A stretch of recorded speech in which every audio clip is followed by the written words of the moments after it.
lo que yo hago vale la pena. Si me pasa esto, hay un futuro para mañana, hay algo para lo que yo estoy trabajando, las cosas tienen sentido en la vida, tienen valor. Esos son los factores filosóficos. Y dentro de ese estudio book hay cientos de estudios de resiliencia. Cada uno está mirando pedacitos distintos y está estudiando pedacitos distintos que él logró agrupar dentro de esas 4 grandes familias. Pero vuelve a lo mismo, que no tenemos una sola teoría que una todas esas ideas de qué es resiliencia. Todos tenemos una idea general de qué es, pero no sabemos, no hemos llegado a una conclusión de qué es exactamente para poder, no es suficientemente tangible para poder estudiarlo bien o de una manera igual. La siguiente gran pregunta es, ¿la resiliencia es algo, es un rasgo que tiene uno dentro de sus genes, dentro de su constitución, dentro de su temperamento? ¿O es algo dinámico que uno puede aprender? ¿Podemos enseñarle a la gente a ser más resilientes? Los rasgos son cosas que se pueden medir, que son fijas y que son estables a lo largo de la vida. Uno nace con ellas y siempre están ahí. Entonces, en principio, como investigador, es algo que a uno le gusta mucho, porque uno lo puede medir y lo puede ver. Los procesos dinámicos son un poco más complicados, porque hay tantos factores que influyen dentro de ellos que es un poco más difícil de medir. Pero la gran pregunta es, si es un proceso dinámico, entonces podemos enseñarlo, podemos influir sobre la resiliencia de los individuos. Y lo otro es cómo se relaciona con el ambiente. ¿Será que uno solo se vuelve resiliente dependiendo de las situaciones en las que está? Es decir, porque yo haya crecido en una situación más adversa, soy más resiliente que alguien que no ha crecido en una situación adversa. Y eso me da a mí alguna oportunidad por encima de las otras personas. Esas son todas preguntas que tenemos y la verdad es que todavía no sabemos. Ok, entonces la resiliencia y salud mental. Esto es solo un pedacito de muchos estudios que se han hecho en resiliencia y salud mental, la mayoría de los últimos 10 a 15 años. O sea, realmente la idea de resiliencia y salud mental lleva flotando por ahí tal vez unos 30 años, pero como un concepto teórico. Los estudios que hemos hecho en resiliencia son mucho más jóvenes y son diversos a través de todas estas diferentes ideas teóricas de qué quiere decir resiliencia. Pero algunos de los más famosos son estudios que han mirado cómo sobreviven personas que tienen infancias violentas o que tienen infancias en instituciones como orfanatos o que tienen infancias en situaciones donde hay mucho abuso, tanto sexual como físico o de privación, es decir, no tienen estímulos, no tienen acceso a salud, no tienen acceso a alimentación. Uno de los estudios más famosos es el estudio de los orfanatos en Rumania, después de la caída de Ceausescu. Ceausescu en Rumania había tenido una teoría de que todo el mundo tenía que tener muchos niños para tener muchas personas que pudieran trabajar dentro de la sociedad rumana. Llegó tanto, o la situación económica estaba tan mal en el país que la gente seguía, no podía tener, no tener hijos, pero tenían que seguir teniendo hijos, pero no podían alimentarlos. Entonces decidieron que como el gobierno los había obligado a hacer eso, les entregaban los niños al gobierno, y el gobierno hizo grandes instituciones, grandes orfanatos para recibir a todos esos niños y supuestamente pues darles una crianza y que fueran más niños humanos para la sociedad. Cuando cayó Ceausescu, se encontraron con estos orfanatos gigantes donde había muchísimos niños, desafortunadamente muy poquitas personas trabajando allá, y realmente los niños no estaban teniendo los estímulos, no estaban siendo estimulados, estaban teniendo el amor, el cariño, el apego que necesitan tener los niños, y era una situación bastante adversa. En ese momento se empezaron los estudios para ver cómo estaban los niños hasta ese momento, y se empezaron a hacer intervenciones para tratar de ayudar a esos niños.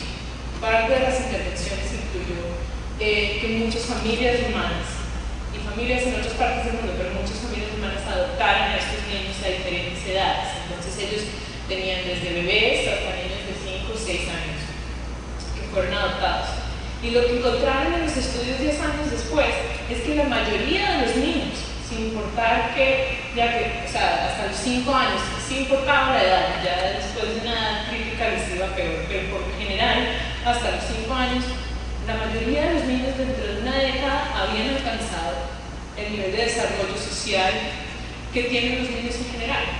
Habían empezado muy atrás y habían logrado alcanzar a los 8 niños de su edad. Y esto fue un fenómeno, porque si miramos todas las teorías de apego, todas las teorías de la psicología de la infancia, de attachment, todas estas ideas, pues en principio uno tiene un periodo crítico muy pequeño en el que todo importa, y después de eso en principio tiene mucha dificultad, ¿verdad? Eso es lo que nos han enseñado los teóricos, eso es lo que uno aprende cuando está aprendiendo acerca del desarrollo psicológico de los niños. Y este fue un estudio que dijo, sí, eso puede pasar en algunos casos, usualmente son los casos que van a la clínica, que están teniendo dificultades, pero si miramos a un pedazo de una población de niños que ha tenido este tipo de adversidad, la verdad es que muchos de estos niños son resilientes y logran salir adelante sin importar estas terribles situaciones que nos estaban diciendo. Ha habido más estudios de buscar factores que protegen a los padres de niños con discapacidades, es decir, padres que están toda la vida criando hijos que tienen discapacidades. Es un estrés financiero muy grande en la familia, es un estrés psicológico muy grande en la familia, no solo para los padres, pero también para los hermanos.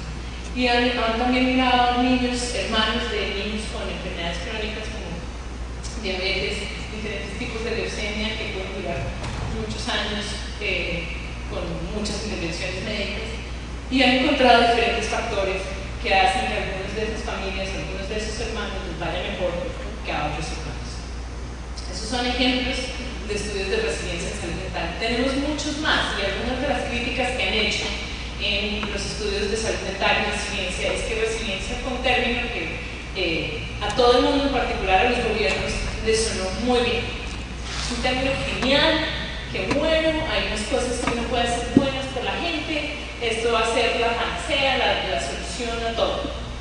Y por eso mismo se miró la resiliencia desde un punto de vista muy positivo. Son características positivas que tiene la gente. Y eso ha sido criticado muchísimo, porque lo que hemos visto en estudios de resiliencia, no solo de salud mental, de psiquiatras y psicólogos, sino también en el mundo de antropología y de otras áreas, es que hay muchos factores de resiliencia que no son tan bonitos. Hay un estudio de Nancy Shepherd Hughes, es una antropóloga muy famosa de la Universidad de California en Berkeley, que hizo una etnografía en Brasil, en las favelas de Brasil, donde las mujeres tienen muchos hijos, de 10 a 20 hijos, en una pobreza absoluta, tienen menos de $1 al día, creo que menos de 50 centavos al día de ingreso del hogar, con una familia de por lo menos entre 10 y 20 personas. Estas mujeres tienen hijos todo el tiempo, y ellas, cuando nacen los bebés, identifican desde los primeros días que bebés no son muy fuertes, no están comiendo muy bien, no tienen buena pinta, y esos bebés se dejan morir. Suena terrible, es súper triste.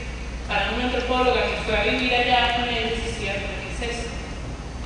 Pero realmente eso permite la sobrevivencia del resto de la familia. Y los demás hermanos son los que entierran al bebé. Los bebés se les llaman niños ángel, los demás hermanos entierran al bebé, y es como una representación de no de la muerte y de cosas terribles, sino que el mundo la vida es, digamos que, solo una gotica, y que ellos están aprovechando lo máximo que pueden. Es un tipo de resiliencia muy distinto y no se ve tan bonito, pero es resiliencia, y esas personas están saliendo adelante en la situación en la que pueden.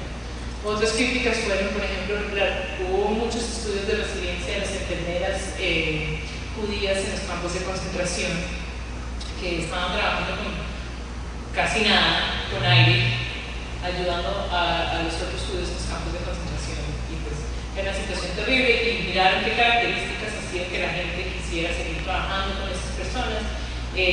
Muchas decían que el hecho de que podían interactuar, que tenían el objetivo de tratar de aliviar un poquito de dolor, aliviar un poquito de estrés, eso les daba sentido en la vida y los